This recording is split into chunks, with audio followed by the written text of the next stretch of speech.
नमस्कार दोस्तों, स्वागत है आपका एक बार फिर हमारे channel sine theta cos theta पे। तो चलिए पढ़ाई शुरू करते हैं।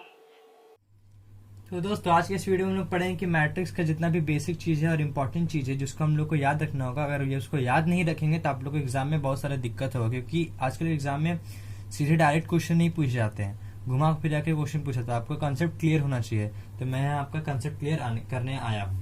तो सबसे पहले बता देता हूँ कि मैट्रिक्स किसे कहते हैं। मैट्रिक्स क्या कहते हैं, हम लोग इसको अरेंजमेंट को कहते हैं। किसी एक अच्छे से हिसाब को, मतलब डाटा को हम लोग किसी अच्छे से अरेंजमेंट करके इसको रख सकते हैं। कैसे?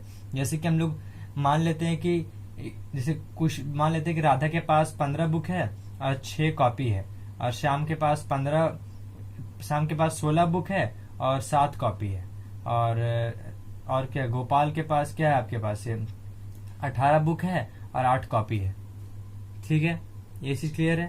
ठीक, तो इसमें क्या बोला है ना कि इसमें बोला नहीं कि इसमें हम क्या अरेंज कर रहे हैं कि पहला कॉलम में हम लोग लिख दे रहे हैं, फर्स्ट कॉलम में हम लोग लिख दे रहे हैं बुक के बारे में। सिर्फ क्या लिख दे रहे हैं? बुक के बारे में। 15 बुक, 16 बुक, 18 बुक। और दूसरे कॉलम में लिख दे रहे हैं, सेकंड कॉलम में क्या लिख दे रहे हैं हम लोग? कॉपी के बारे में। किसके बारे में? कॉपी के बारे में। 6, 7, 8। ठीक है, ये लिख दिए। तो हम लोग क्या कर रहे हैं यहाँ पर क्या कर रहे हैं कि इसको अरेंज करके लिख रहे हैं। वही चीज लिख रहे हैं, क्या कर रहे हैं? बस अरेंज करके लिख दे रहे हैं। तो वही हुआ मैट्रिक्स। इसको हम लोग क्या से डिनोट कर दे रहे हैं? ए से डिनोट कर दे रहे हैं। तो क्या हो गया? ए मैट्रिक्स। इसको हम लोग क्या कर दिए? ए मैट्रिक्स से डिनोट कर दिया। और ये इसको बोलेंगे हम लोग पहला रो, फर्स्ट रो हो गया ये रो, फिर ये हो गया सेकेंड रो, और ये हो गया आपका थर्ड रो। ठीक है, ये हो गया आपका थर्ड रो। और ये हो गया, आपको तो पता है, फर्स्ट कॉलम, और ये हो गया आपका सेकंड कॉलम। वही अगर हम लोग इसका ऑर्डर जानेंगे कि ये मैट्रिक्स किस ऑर्डर में लिखा हुआ, पूछेगा अगर आपसे कि ये मैट्रिक्स जो अगर आप ये दिया हुआ है और आपको ये भी दिया हुआ है, तो आपको पूछे अगर ए मैट्रिक्स कौन से ऑर्डर में लिखा हुआ है। तो सबसे पहले हम लोग देखेंगे कि इसका ऑर्डर कैसे जानते हैं। कि उसको देखने से पहले हम लोग देख लेते हैं कि इसका अरेंजमेंट किस हिसाब से करते हैं। कि जैसे इस पूरा रो को जैसे रो लिखते हैं ना, उसको क्या से डिनोट करते हैं? आई से डिनोट करते हैं। और जितना भी कॉलम लिखते हैं उसको क्या से डिनोट करते हैं? जे से डिनोट करते हैं। क्या से डिनोट करते हैं? जे से डिनोट करते हैं। ठीक है, तो इसका अरेंजमेंट देखिए ऐसे टाइप का होता है कि इसे अगर ए मैट्रिक्स है तो उसको हम लोग किससे लिख रहे हैं, किस टाइप का लिख रहे हैं? A11, A12 रहेगा, ये ए क्या रहेगा? ये 13 रहेगा, dot dot dot dot A I कहाँ तक जाएगा? आपका एन तक जाएगा। और ये आपका हो गया A21, A22, A23, dot dot dot dot A20 तक जाएगा, 2n तक जाएगा। फिर ये आपका A31, A32,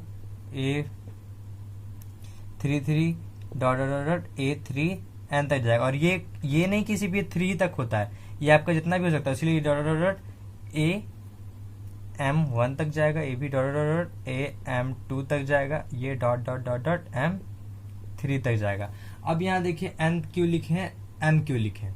देखिए ये देख रहे हैं आपके यहाँ 1 का 1 है, यहाँ 1 का 1 है, यहाँ 1 का 1 है। क्यों? क्योंकि हम क्या बोले थे कि पहली बात जो अंदर का लिखा जाता है वो किस सीक्वेंस में लिखा जाता है? AIJ का सीक्वेंस में लिखा जाता है। किस सीक्वेंस में लिखा जाता है? AIJ का। तो हम क्या बोलते हैं? आई रो को, जे कॉलम को। तो AI, यहाँ आई क्या है? रो है। तो ये पहला कौन सा रो है? फर्स्ट रो है, इसलिए क्या लिखे हम लोग? 1। और जे क्या है? कॉलम है। तो ये कौन सा कॉलम में आ रहा है? 1 कॉलम में आ रहा है, तो A11। अब देखिए ये पोजीशन कौन सा पोजीशन में आ रहा है? पहला रो में, और ये दूसरा कॉलम में, तो IJ। समझ में आ गया कैसे लिखे? ठीक है। और ये n यहाँ पर क्यों लिखा है और यहाँ m इधर क्यों लिखे? क्यों? क्योंकि यहाँ पर रो तो इसका फिक्स है, लेकिन कॉलम कितना दूर तक जाएगा ये तो नहीं फिक्स है, इसीलिए j के जगह में n लिख दिए। और ये जो हो गया, ये सीक्वेंस देख रहे हैं आप लोग, क्या देख रहे हैं? ये सीक्वेंस देख रहे हैं। इसमें ये आपको पता चल रहा है कि कॉलम तो फिक्स है, लेकिन ये कितना रो तक लिखाएगा ये तो आपको फिक्स नहीं है, तो ये आपको ये m लिख दिए। क्या लिख दिए? m लिख दिए। तो हम लोग क्या समझे कि अगर ए मैट्रिक्स है, उसका एलिमेंट बात करेंगे तो उसका एलिमेंट को हम लोग AIJ का फॉर्म में लिखते हैं। क्या करते हैं? AIJ का फॉर्म में लिखते हैं। और अगर ए मैट्रिक्स लिखा हुआ है तो उसको हम लोग क्या का फॉर्म में लिखेंगे? A m into n. बस इसमें एम क्या है, इसमें रो है, एन क्या है, ये कॉलम है, वही चीज है, बस आई के यहाँ एम है या जे के यहाँ एन है, लेकिन ये छोटा सा एलिमेंट है, ये क्या है, पूरा मैट्रिक्स है। समझ में आ गया, इसका ऑर्डरिंग समझ में आ गया आपको। अब हम लोग इसका आगे जो भी चीज है इसको हम लोग देखते हैं। तो दोस्तों जैसा कि आप लोग देखा कि हम लोगों ने ऑर्डर बात कर लिया उसका, कि मैट्रिक्स क्या होता है, उसका ऑर्डर कैसा होता है, एलिमेंट का ऑर्डर कैसा होता है। तो हम लोग बात कर रहे थे टाइप ऑफ मैट्रिसेस, कितना टाइप का मैट्रिसेस होता है। तो 7 टाइप का टोटल मैट्रिसेस होता है। कितना होता है, 7 टाइप का टोटल मैट्रिसेस होता है। तो पहला मैट्रिसेस टाइप हो गया कॉलम मैट्रिक्स। क्या हो गया, कॉलम मैट्रिक्स। ठीक है, तो इसमें क्या होगा, सिर्फ कॉलम में होगा, क्या होगा, सिर्फ एक ही कॉलम होगा, इसमें कोई होगा, सिर्फ एक ही कॉलम बनेगा, रो तो बनेगा लेकिन क्या होगा, कॉलम सिर्फ एक ही होगा। जैसे अगर ये लिखाया, इसके जगह हम लोग यहाँ लिख दिया 1 2 3 4, तो क्या हो गया, कॉलम तो एक ही है लेकिन रो 4 है। क्या होगा, इसमें सिर्फ कॉलम मैट्रिक्स में सिर्फ एक ही कॉलम बनेगा। ठीक है, और हम लोग अगर बात किए रो मैट्रिक्स का, क्या बात कर रहे हैं, रो मैट्रिक्स का, तो रो मैट्रिक्स में क्या होगा, एक ही रो बनेगा। क्या होगा, एक ही रो बनेगा, 1 2 3 4। इसमें कॉलम 4 है लेकिन रो एक ही है। अगर मान लीजिए, चलिए ठीक है, तो अब देखिए इसका ऑर्डर क्या है। अभी तो आपको ऑर्डर बताए थे, ऑर्डर क्या होगा, इसका ऑर्डर, इसका ऑर्डर डिफरेंट होगा ना। इसका ऑर्डर क्या होगा बताइए तो। हाँ, पहले क्या बताया था, पहले क्या लिखना है, रो लिखना है। तो रो कितना है, 4 है, 4 है, और फिर कॉलम कितना है, 1 है, तो m इंटू 1, तो क्या हो गया, 4 इंटू 1। इसमें कितना है, रो 1 है, और कॉलम कितना है, 4 है, तो क्या हो जाएगा, 1 इंटू 4। क्लियर आपका यहाँ तक, ठीक है। ये कॉलम पढ़ लिए, रो पढ़ लिए। अब हम लोग क्या पढ़ेंगे, स्क्वायर मैट्रिक्स। क्या पढ़ेंगे, स्क्वायर मैट्रिक्स। तो सबसे पहले बार स्क्वायर सुनते साथ आप लोग के दिमाग में क्या आता है, कि चारों साइड इक्वल होगा। स्क्वायर सुनने के साथ आपको क्या ये दिमाग में आता है, चारों साइड इक्वल होगा। तो अगर हम लोग मैट्रिक्स का अगर इक्वल साइज बनाते हैं, इक्वल साइज बनाते हैं मतलब कि उसका रो भी सेम होना चाहिए और क्या होना चाहिए, कॉलम भी सेम होना चाहिए, तभी वो इक्वल साइज बनेगा। मान लीजिए ए है, या बी है, और यहाँ सी है, या डी है, तो क्या देख रहे हैं आप, इसमें एक रो, 2 रो है, एक कॉलम, 2 कॉलम है, तो इसका ऑर्डर क्या होगा, 2 इंटू 2। तो इसमें खासियत क्या हो गया, m और n क्या हो गया, इक्वल हो गया। स्क्वायर का बात जब भी आता है कुछ ना कुछ इक्वल जरूर आता है, तो इसमें क्या हो गया, m और n इक्वल आ गया। क्लियर हो गया स्क्वायर मैट्रिक्स का बात। स्क्वायर मैट्रिक्स में कोई दिक्कत नहीं है। अब हम लोग बढ़ते हैं डायगोनल मैट्रिक्स की तरफ। क्या बढ़ते हैं, डायगोनल मैट्रिक्स की तरफ। तो लिख लेते हैं पहले इसको, डायगोनल मैट्रिक्स। तो डायगोनल मैट्रिक्स में क्या है, डायगोनल मैट्रिक्स में बोला गया है कि सिर्फ डायगोनल को छोड़ के, सिर्फ डायगोनल को हम लोग क्या मान लिए, ABC मान लिए, उसको छोड़ करके ये 0 0 होता है। क्या होता है, ये 0 0 होता है। उसका अदर पार्ट, ये पार्ट सिर्फ रहेगा आपका, ये 3 इंटू 3 मैट्रिक्स हम लोग बात किए, 2 इंटू 2 में बात करेंगे तो ये A और B हो जाएगा, और ये 0 0 हो जाएगा। क्या होता है कि ये A और B हो जाएगा और ये 0 0, मतलब कि सिर्फ वो डायगोनल में रहेगा। वो भी कौन सा डायगोनल, ऐसा डायगोनल नहीं, इधर का डायगोनल। क्या, इधर का डायगोनल का बात कर रहे हैं हम लोग, ठीक है। इधर का डायगोनल में, इधर का डायगोनल सारा क्या होगा, ABC होगा, और ये AB होगा, बाकी सब 0 होगा। और इसमें मेन बात क्या है, A not equal to B not equal to C। देखिए कोई एक दूसरे के इक्वल नहीं होना चाहिए। क्या होना चाहिए, कोई भी एक दूसरे के इक्वल नहीं होना चाहिए, तब जाके डायगोनल मैट्रिक्स कहलाएगा। अगर, देखिए पहली बात कर लेते हैं, 5वां कौन सा है, स्केलर मैट्रिक्स। तो हम उसमें अगर कंटिन्यू करते हैं, अगर A, B और C बराबर रहा एक दूसरे के, A और B और C बराबर रहा, तो क्या हो जाएगा, वो स्केलर मैट्रिक्स कहलाएगा। क्या लगेगा, स्केलर मैट्रिक्स कहलाएगा। तो इसमें क्या हो जाएगा, ये A हो जाएगा, ये A हो जाएगा, A हो जाएगा, और ये क्या हो जाएगा, A हो जाएगा, A हो जाएगा। डायगोनल और स्केलर में बस यही फर्क है कि जो डायगोनल होगा उसका सारा एलिमेंट डायगोनल में अनइक्वल होगा, और स्केलर में क्या होगा, इक्वल होगा। यही कहना है, और कुछ नहीं करना है इसका, और कुछ नहीं करना है। अब आते हैं लोग 6 में। 6 का बात हो गया। क्या 6 में हम लोग क्या पढ़ेंगे, आइडेंटिटी मैट्रिक्स के बारे में। क्या पढ़ेंगे, आइडेंटिटी मैट्रिक्स के बारे में, ठीक है। आइडेंटिटी मैट्रिक्स ये कहता है कि हम लोग इसमें, आप ये देखिए, ये भी डायगोनल मैट्रिक्स और स्केलर मैट्रिक्स से रिलेटेड है। डायगोनल में क्या पढ़े, सारा पार्टिकल ए है, न कि सॉरी ABC है, जो तीनों अनइक्वल है। स्केलर में क्या पढ़े, A और B और C जो है वो इक्वल है, मतलब कि तीनों को हम लोग ए लिख सकते हैं, ठीक है। आइडेंटिटी मैट्रिक्स में तीनों इक्वल रहेगा, लेकिन तीनों इक्वल क्या रहेगा, 1 रहेगा। मतलब कि 1 होना चाहिए, ये 1 होना चाहिए, ये 1 होना चाहिए। तो यहाँ पर स्केलर मैट्रिक्स में एक नियम क्या आता है कि वो नॉट इक्वल टू 1 होना चाहिए, इसलिए हम इसको वहां पर आपको नहीं समझाए थे, इसको हम अभी लास्ट में समझा दिए कि स्केलर मैट्रिक्स में a equal to B equal to C होगा बट नॉट इक्वल टू 1 होगा। क्या होगा, वो तीनों इक्वल टू 1 नहीं होगा। अगर तीनों इक्वल टू 1 हो गया तो क्या हो जाएगा, वो आइडेंटिटी मैट्रिक्स कहलाएगा। इसमें 1 1 1 तो 0 0 0 0 0 0। ठीक है, यहाँ तक क्लियर है। चलिए ठीक है, हम लोग क्या पढ़ लिए, आइडेंटिटी पढ़ लिए। अब हम लोग क्या पढ़ेंगे, 7वां नंबर में क्या पढ़ेंगे, जीरो मैट्रिक्स। क्या आता, आखिरी में जीरो आता। हम लोग हमेशा पढ़ते हैं कि फर्स्ट में जीरो आता है, यहाँ तो आखिरी में जीरो दे दिया, कोई बात नहीं, जीरो मैट्रिक्स पढ़ लेते हैं। जीरो मैट्रिक्स मतलब सिंपल सा जीरो है तो सबका सब कोई जीरो रहेगा। क्या होगा, सब कोई जीरो रहेगा, सब कोई जीरो रहेगा। यहाँ देखिए आइडेंटिटी मैट्रिक्स में आप मत समझिए सिर्फ 3 ही पार्ट है, क्या इसमें 2 पार्ट भी है, लेकिन दूसरा 2 इंटू 2 भी आता है, 3 इंटू 3 है। कैसे 3 इंटू 3 है, 3 3 3, ठीक, और ये 2 इंटू 2 मतलब 2 2। ठीक है, यहाँ तक क्लियर है और कुछ दिक्कत नहीं है। तो हम लोग बढ़ते हैं अगले टॉपिक की तरफ। तो दोस्तों हम लोग क्या पढ़ेंगे अभी हम लोग पढ़ेंगे एडिशन, सब्ट्रैक्शन और multiplication of matrix by a scalar. By a scalar ऐसा नहीं कि मल्टीप्लिकेशन ऑफ मैट्रिक्स, मतलब कि ए अगर मैट्रिक्स है और बी मैट्रिक्स है, उसका मल्टीप्लिकेशन अभी नहीं पढ़ेंगे, उसको बाद में पढ़ेंगे। पहले हम लोग क्या करेंगे, उसको एक कांस्टेंट से मल्टीप्लाई करके दिखाएंगे आप लोग को। ठीक है, और फिर हम लोग क्या करेंगे, addition of both matrices and क्या पढ़ेंगे, डिफरेंसेस ऑफ बोथ मैट्रिसेस। तो अगर मान लीजिए यह कौन सा क्वांटिटी ए है, बी है, और ये सी है, ये डी है, और ये क्या है, ई एफ जी एच है। ये कौन सा मैट्रिक्स है, बी है, और ये क्या है, ए है।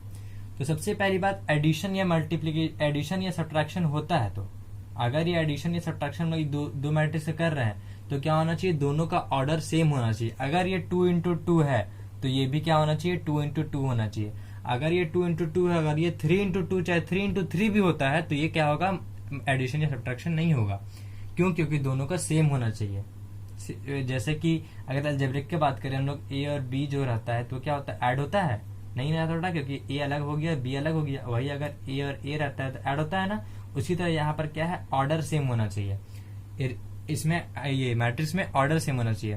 और एक थोड़ा सा पिछले का बात हम लोग बात करते हैं, इससे पहले हम लोग को बात कर लेना चाहिए, हम लोग बात कर रहे हैं अभी कि जो मैट्रिक्स होता है ना, क्या होता है, जो मैट्रिक्स होता है उसमें जो अंदर में पार्टिकल होता है वो क्या होता है, रियल नंबर हमेशा होता है। क्या होता है, रियल नंबर, और जो एग्जिस्ट करता है वो होता है इन्फिनिटी कुछ होता नहीं है।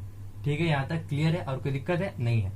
तो हम लोग क्या बात की है, एडिशन की बात की। एडिशन में हम लोग क्या करेंगे, अगर ये ऐड होता है ए प्लस बी, ठीक है, ये अगर ए प्लस बी ऐड होता है तो क्या हो जाएगा, ये ए है, ए प्लस ई, ये ई है, ठीक, B plus F, B plus F, C plus G, और क्या होगा, डी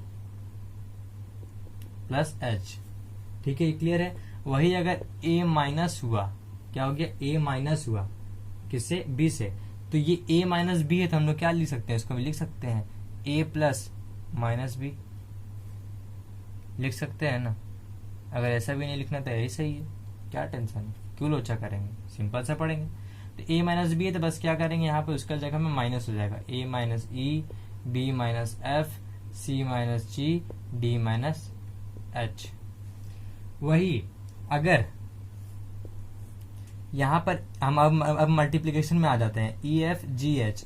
अगर हम इसको होल से यहाँ सिर्फ एक -1 से इंटू कर रहे हैं, क्या कर रहे हैं, -1 से अगर सिर्फ इंटू कर रहे हैं तो क्या हो जा रहा है, यहाँ पर पूरा में माइनस चला जाएगा। क्या हो जाएगा, पूरा में माइनस चला जाएगा, ई माइनस एफ माइनस जी माइनस एच। क्या हो गया, यहाँ पर पूरा में माइनस चला गया, कोई दिक्कत नहीं है। दिक्कत वही अगर इसको हम लोग क्या करेंगे, किसी कांस्टेंट से यहाँ मल्टीप्लाई कर दे, 3 से मल्टीप्लाई कर दे रहे हैं तो क्या हो जा रहा है, यहाँ पर 3 से मल्टीप्लाई चला जाएगा। क्या हो जाएगा, -3e minus 3f minus 3g minus 3h। हम लोग क्या सी बात की है, कांस्टेंट से एक स्केलर क्वांटिटी से हम लोग क्या कर रहे हैं, इसको मल्टीप्लाई करके अभी बात की है। अभी इसका मल्टीप्लिकेशन का एग्जैक्ट मल्टीप्लिकेशन ऑफ मैट्रिसेस का बात नहीं की है, उसको आगे जाके हम लोग बात करेंगे। ठीक है, यहाँ तक कोई दिक्कत नहीं है। एडिशन में, मल्टीप्लिकेशन में, डिफरेंस में कोई दिक्कत तो नहीं है। ठीक है, तो हम लोग इसमें भी जैसे होता था, एक अलजेब्रिक में प्रॉपर्टी होता था सम का, एडिटिव नेचर जो होता था, properties of matrix addition, properties of ये अलजेब्रिक एडिशन। तो इसी तरह यहाँ पर होता है प्रॉपर्टीज ऑफ मैट्रिक्स एडिशन। तो उसमें कौन कौन सा प्रॉपर्टी है, देखिए अगर a प्लस बी है तो हम लोग क्या बोल सकते हैं, b प्लस ए उसको बोल सकते हैं, क्या बोल सकते हैं, a प्लस बी है तो हम लोग क्या बोल सकते हैं, b प्लस ए बोल सकते हैं। और क्या है, a plus B bracket plus C है तो हम लोग क्या बोल सकते हैं, a plus bracket b plus C बोल सकते हैं। कोई दिक्कत नहीं है, दिक्कत वही बोलना था और कुछ दिक्कत नहीं, ठीक है। और यहाँ पर क्या बोल सकते हैं, अगर माइनस ए है, अगर ऐसे माइनस ए है तो हम लोग इसको बोल सकते हैं माइनस ए से बाहर निकाल के बोल सकते हैं, क्योंकि माइनस से मल्टीप्लाई हो रहा था, ठीक है। अब इसको हम लोग अगले टॉपिक की तरफ बढ़ाते हैं वीडियो को। तो दोस्तों हम लोग क्या पढ़ेंगे, मल्टीप्लीकेशन ऑफ मैट्रिसेस। क्या पढ़ेंगे, मल्टीप्लीकेशन ऑफ मैट्रिसेस, मतलब कि दो मैट्रिक्स का मल्टीप्लीकेशन। क्या पढ़ेंगे, दो मैट्रिक्स का मल्टीप्लीकेशन। तो सबसे पहली बात, दो मैट्रिक्स अगर जैसे हम लोग क्या पढ़े थे, एडिशन में रूल होता है कि दोनों का सेम होना चाहिए, मतलब कि अगर 2 इंटू 2 है और तो वो भी 2 इंटू 2 होना चाहिए, ना कि 2 इंटू 3 होना चाहिए। समझ में आ रहा है, वो दोनों क्या होना चाहिए, सेम होना चाहिए। वो एडिशन होगा तभी वो घटेगा या बढ़ेगा, बाकी जोड़ाएगा यार सब्ट्रैक्ट होगा, ठीक है। तो वही अगर हम लोग उसको क्या कर रहे हैं, मल्टीप्लाई कर रहे हैं, तो मल्टीप्लाई करने के लिए हम लोग को क्या चाहिए, देखिए अगर ये 2 इंटू 3 है तो इसका जो कॉलम है ना वो इसका रो से मैच करना चाहिए। यहाँ भले कुछ हो लेकिन क्या होना चाहिए, यहाँ पर ये जो इसका 3 है ना वो इससे यहाँ पर क्या होना चाहिए, मैच होना चाहिए। वही अगर यहाँ पर 3 इंटू 3 है तब भी चलेगा, क्यों, क्योंकि ये डिफर रहे चलेगा, लेकिन ये 3 और ये 3 मैच होना चाहिए। वही अगर यहाँ पर 2 इंटू 2 है और यहाँ पर है आपका 3 इंटू 2, तो क्या होगा, वो दोनों मल्टीप्लाई नहीं होगा। क्या होगा, मल्टीप्लाई नहीं होगा। लेकिन अगर यहाँ पर 2 इंटू 3 है तो ये 3 और 3 मैच कर रहा है तो क्या होगा, मल्टीप्लाई होगा। समझ में आ रहा है मल्टीप्लिकेशन ऑफ मैट्रिसेस का रूल, ठीक है। तो वही अगर देखिए, अगर ये ए बी सी है और ये क्या आपका ई एफ जी, ये आपका कौन सा हो गया, 2 इंटू 3 का ऑर्डर में आ गया ना। तो यहाँ अगर 3 ये है तो इधर क्या होना चाहिए, 3 रो होना चाहिए, भले इधर कुछ भी रहे। तो हम लोग क्या कर रहे हैं, यहाँ पर 3 रो ले रहे हैं। क्या ले रहे हैं, 3 रो, यहाँ पर ए बी सी, और यहाँ का ले रहे हैं ई एफ जी।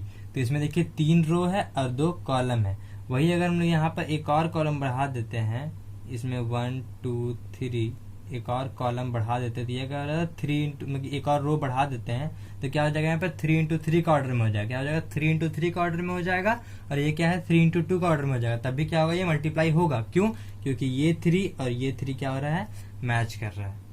क्या हो रहा है, 3 और 3 मैच कर रहा है। अब देखिए मल्टीप्लीकेशन करने का तरीका, आपको सबसे पहले बात, ये रो को एक बार इससे मल्टीप्लाई करना होगा और एक बार फिर इससे मल्टीप्लाई करना होगा, मतलब कि ये इससे और ये इससे, ठीक है। अब इसको हम सिंपल तरीका से समझते हैं।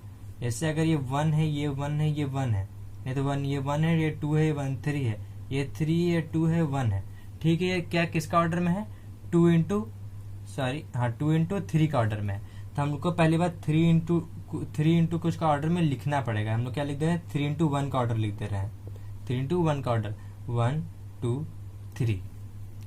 तो सबसे पहली बात करिएगा, जो आखिरी में यहाँ मल्टीप्लाई कर रहे हैं ये कौन सा मैट्रिक्स है, ए है, और ये क्या है, बी है। अगर ये और बी है तो हम लोग क्या कर रहे हैं, सबसे पहली बात, ए और बी अगर मल्टीप्लाई कर रहे हैं तो वो बी और ए नहीं लिख सकते, उसको क्या कर लिखेंगे, ए और बी ही लिखेंगे, क्योंकि ए और बी क्या होता है, वो बी और ए से अनइक्वल होता है। क्या होता है, बी और ए से अनइक्वल होता है।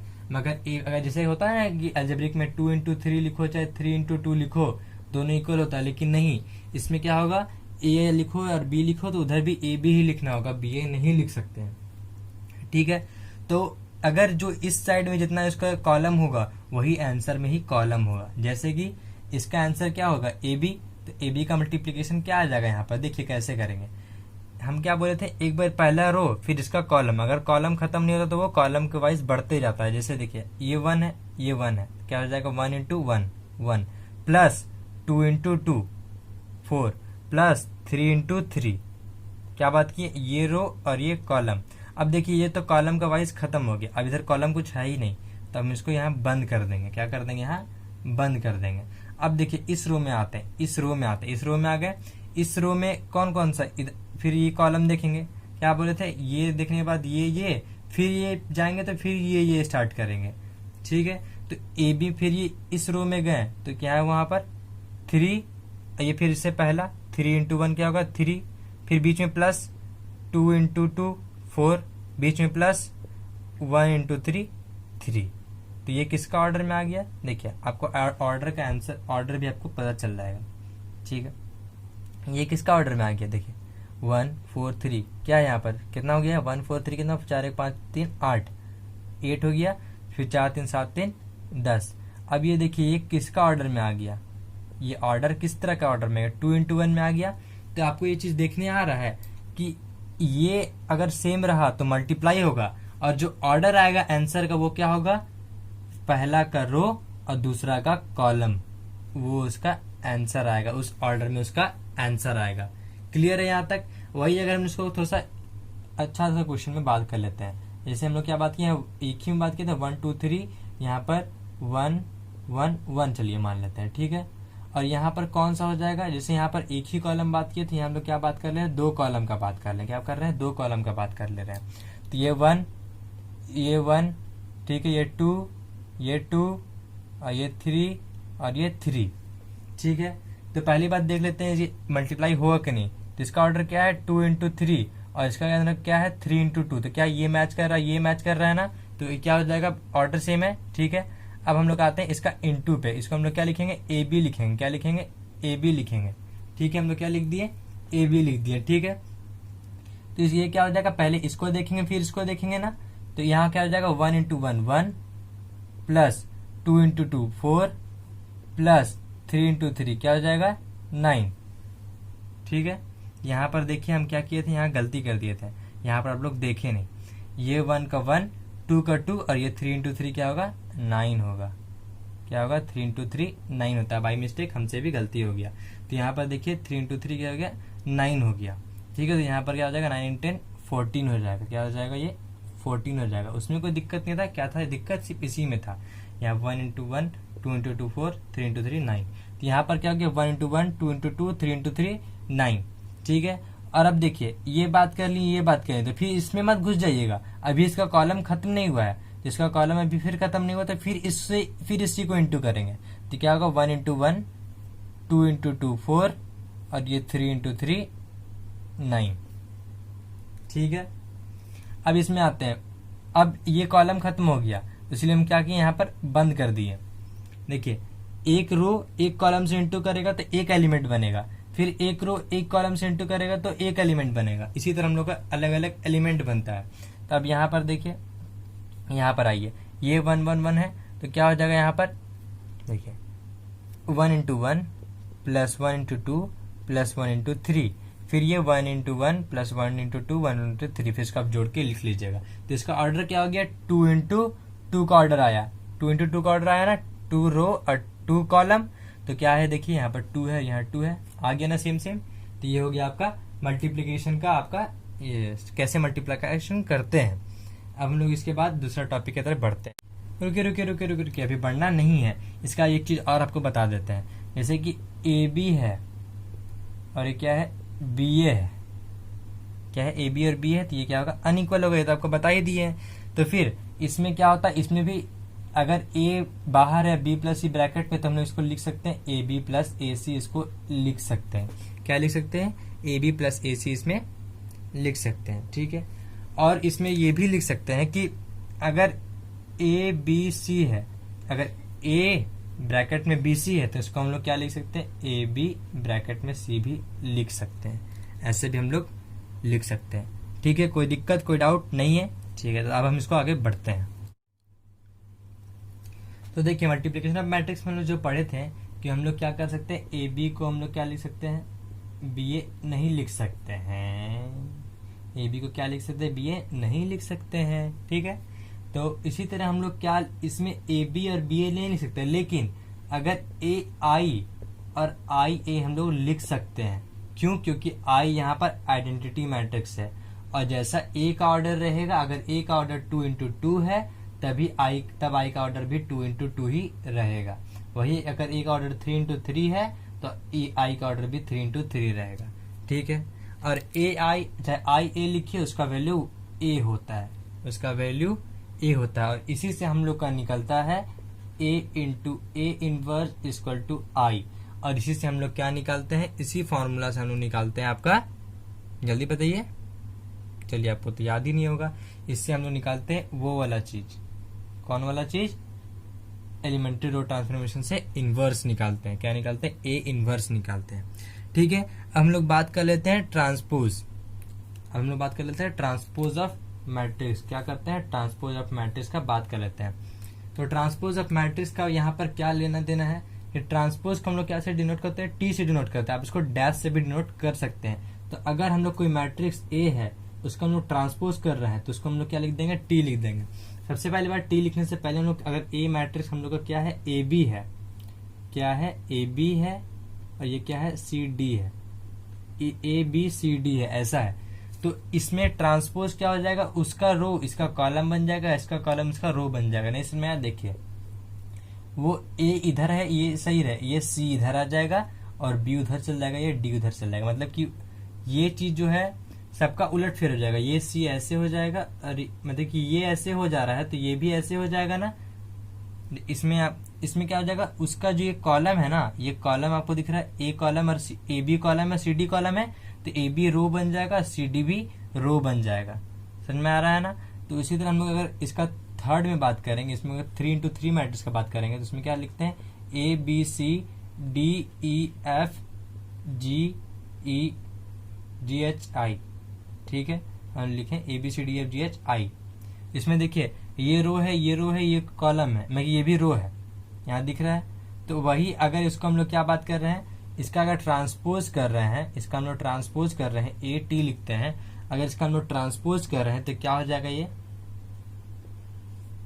इसका जो कॉलम वो रो में कन्वर्ट हो जाएगा, ए डी जी, फिर ये बी ई एच, और ये सी एफ, और ये क्या है, आई है, ये आई है। तो ये आपका क्या हो गया, जो भी रो में है वो क्या हो जा रहा है, कॉलम में, जो भी कॉलम में वो क्या हो जा रहा है, रो में कन्वर्ट हो जा रहा है। तो इसका बहुत सारा प्रॉपर्टीज होता है, क्या होता है, प्रॉपर्टी होता है, ठीक नहीं, इसका क्या होता है, बहुत सारा प्रॉपर्टी। तो प्रॉपर्टी को हम लोग देख लेते हैं। अगर हम लोग ए का ट्रांसपोज किए हैं, क्या किए, ए का ट्रांसपोज किए हैं, अगर उसको हम लोग डबल ट्रांसपोज में एक बार और ट्रांसपोज कर दे रहे हैं तो क्या हो जाएगा, वो ए का ही वैल्यू दे देगा, क्या हो जाएगा, ए का वैल्यू। कैसे, अगर हम लोग ए बी यहाँ सी डी लिखे हैं तो क्या हो जा रहा है, यहाँ ए बी सी डी, यहाँ पर एक कॉलम रो बन जा रहा है, फिर तो वही चीज अगर दोबारा करेंगे तो फिर वही कॉलम में चल जाएगा, वही रो में चल जाएगा, ठीक है, उसमें और कोई दिक्कत नहीं है। और वही अगर यहाँ हम लोग कोई भी कांस्टेंट और एक मैट्रिक्स है, इसका टोटल का अगर हम लोग मैट्रिक्स यहाँ पर ट्रांसपोज निकाल रहे हैं तो उसको हम लोग यहाँ के इसको बाहर निकाल के ऐसे भी ट्रांसपोज इसको लिख सकते हैं, क्या कर सकते हैं, ऐसे लिख सकते हैं, मतलब कि इसका होल का ट्रांसपोज के बाहर निकल जाएगा, सिर्फ एक ए का ट्रांसपोज हो जाएगा, समझ रहे। लेकिन ये कांस्टेंट होना चाहिए, अगर 3 का पावर यहाँ एक यहाँ टी है तो क्या हो जाएगा, ये पूरा होल का टी है तो यहाँ 3 क्या हो जाएगा, बाहर निकल जाएगा, क्या हो जाएगा, 3 बाहर निकल जाएगा, सिर्फ किसका हो जाएगा, ए का ट्रांसपोज हो जाएगा। ठीक है, क्लियर है, चलिए यहाँ तक क्लियर है। अब हम लोग बात कर लेते हैं इसका, जैसे a प्लस बी का स्क्वायर है तो क्या लिखते हैं हम लोग, A square plus B square plus C, ये 2ab। तो इसमें हम लोग क्या लिखेंगे, ए प्लस बी का ट्रांसपोज है तो हम लोग क्या लिखेंगे, ए का ट्रांसपोज प्लस बी का ट्रांसपोज। और यहाँ ए और बी क्या है, मैट्रिक्स है, क्या है, ए और बी क्या है, मैट्रिक्स है। आप लोग उसको अलजेब्रिक फॉर्म में मत समझ लीजिएगा, एक छोटा सा वर्ड नहीं है, क्या है, टोटल एक होल मैट्रिक्स है। तो वही अगर हम लोग किसको माइनस का बात करेंगे तो अगर यहाँ माइनस होता है तो क्या हो जाएगा, ये भी माइनस हो जाएगा, ये भी माइनस हो जाएगा। और फिर अगर देखिए, अगर ये दोनों मैट्रिक्स का होल का ये है ट्रांसपोज, ट्रांसपोज क्या बोलते हैं हम लोग, टी भी से भी डिनोट करते हैं या डैश से, तो हम इसको क्या कर रहे हैं, डैश से डिनोट कर रहे हैं, चाहे उसको टी से भी डिनोट कर सकते हैं। तो क्या हो जाएगा, यहाँ टी से डिनोट किए तो यहाँ भी हम लोग को टी से ही लिखना होगा। यहाँ ट्रांसपोज डैश से डिनोट किए तो डैश से डिनोट करते तो हम क्या लिख देंगे, बी डैश ए डैश।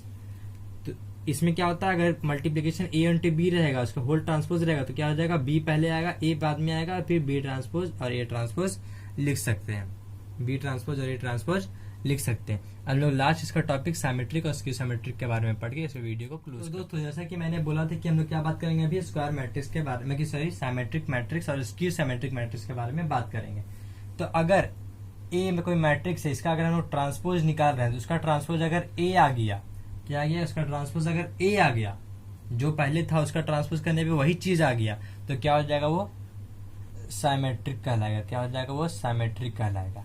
और वही अगर ए ट्रांसपोज का ट्रांसपोज माइनस में आ गया, मतलब कि A transpose equal to minus A आ गया, बस वही आएगा लेकिन वो क्या हो जाएगा, माइनस में कन्वर्ट हो जाएगा। तो क्या हो जाएगा, ये स्क्रू साइमेट्रिक मैट्रिक्स। क्या हो जाएगा, स्क्रू साइमेट्रिक मैट्रिक्स। ठीक है, यहाँ तक क्लियर है? कोई दिक्कत कोई नहीं है? कोई दिक्कत नहीं है। ये आपका एक पॉइंट, ये आपका एक पॉइंट। ठीक है, अब हम लोग क्या बात कर लेते हैं कि अगर कोई ए स्क्वायर मैट्रिक्स है, स्क्वायर मैट्रिक्स मतलब उसका 2mn बराबर होना चाहिए, 2 इंटू 2 या तो 3 इंटू 3, 2 इंटू 2 या तो 3 इंटू 3। अगर कोई ए स्क्वायर मैट्रिक्स है तो उसका सम, उसका वो ए, अगर कोई ए स्क्वायर मैट्रिक्स है तो उसका प्लस ए ट्रांसपोज से कराएंगे, वही उसी का ट्रांसपोर्ट से, तो उसका जो वैल्यू देगा, उसका मान लीजिए वैल्यू पी दिया, तो उसका अगर हम लोग ट्रांसपोज करेंगे तो क्या हो जाएगा, वो पी ही देगा। मतलब कि ये दोनों का सम क्या हो जाएगा, एक साइमेट्रिक मैट्रिक्स बन जाएगा। अगर एक ए स्क्वायर मैट्रिक्स है, ध्यान से सुनिएगा, अगर ए एक स्क्वायर मैट्रिक्स है, उस स्क्वायर मैट्रिक्स उसका ट्रांसपोज से हम लोग क्या कर रहे हैं, प्लस कर रहे हैं। उस स्क्वायर मैट्रिक्स को उसका ट्रांसपोज से हम लोग उसको प्लस कर रहे हैं, तो जो उसका वैल्यू देगा प्लस करने के बाद, अगर उसको हम लोग ट्रांसपोज करेंगे तो उसका वैल्यू क्या होगा, पी के ही बराबर होगा, मतलब कि उसी का वैल्यू के बराबर होगा। तो अगर ये किसका नियम को फॉलो करता है, साइमेट्रिक को। मतलब कि अगर एक स्क्वायर मैट्रिक्स को प्लस करके उसी के ट्रांसपोज से प्लस करेंगे, मतलब कि तो क्या होगा, वो आपको क्या देगा, एक साइमेट्रिक मैट्रिक्स देगा। क्या होगा, एक साइमेट्रिक मैट्रिक्स देगा। वही अगर हम लोग ए को, अगर ये स्क्वायर मैट्रिक्स है उसको हम लोग माइनस कर रहे हैं उसी का ट्रांसपोज से, तो क्या हम लोग को देगा, वो अगर वो क्यू का वैल्यू निकला तो क्या देगा, उसका ट्रांसपोज हम लोग को माइनस क्यू देगा। कोई दिक्कत कोई डाउट नहीं है। और ये किसका ये रूल फॉलो कर रहा है, स्क्रू साइमेट्रिक का। तो ये क्या हम लोग को देगा, स्क्रू साइमेट्रिक देगा। इन लोग दोनों में कोई डाउट नहीं होना चाहिए। ठीक है, अब इसमें एक लास्ट बात कर लेते हैं। अगर हम लोग को साइमेट्रिक और स्क्रू साइमेट्रिक को जोड़ के एक स्क्वायर मैट्रिक्स चाहिए तो हम उसको कैसे ला सकते हैं। तो पहली बात हम लोग क्या कर रहे हैं, साइमेट्रिक को P से डिनोट कर दे रहे हैं और स्क्रू को Q से डिनोट कर दे रहे हैं। तो इसको हम लोग क्या बात करेंगे, चलिए इसको ये भी नहीं तो इसको हाफ, ये हो जाएगा P और प्लस हाफ Q। तो ये क्या दे देगा, एक स्क्वायर मैट्रिक्स का फॉर्म दे देगा। अगर आपको ऐसे नहीं समझ में आ रहा है तो देखिए, अगर एक स्क्वायर मैट्रिक्स A चाहिए तो हम लोग को half A minus A dash दिखाना होगा, प्लस हाफ, सॉरी ये प्लस होगा ना, A माइनस A डैश दिखाना होगा। A डैश में ट्रांसपोज में कि ये आपको चाहिए नहीं होता, आपको ये प्रूफ करने बोलता है कि ये लोग दोनों का सम क्या आपको स्क्वायर मैट्रिक्स दे रहा है कि नहीं दे रहा है। कि आपको बस यहाँ पर इस इक्वेशन को लाके आपको दिखाना होता है। क्या होता है, इस इक्वेशन को लाके आपको एग्जाम में आपको बोल देगा तो आपको इस इक्वेशन तक लाके दिखाना होगा। किसी भी अगर एक स्क्वायर मैट्रिक्स है तो उसका क्या होता है, half of symmetric matrix and half of square symmetric equal to 1। ये टोटल 1 नहीं, ये आपका एक स्क्वायर मैट्रिक्स ही देता है। कोई दिक्कत कोई डाउट नहीं है। ये आपका एक फार्मूला हो गया, ये आपका फार्मूला, ये फार्मूला, ये फार्मूला और जितना ही बहुत सारी चीज बेसिक चीज बताए थे। तो देखिए हम लोग कितना सारा बेसिक चीज को पढ़े हैं, उसको आप लोग अगर ध्यान से पढ़ लेते हैं, समझ लेते हैं तो आपको कभी भी किसी चीज में आपको डाउट नहीं होने वाला। ठीक है, तो हम लोग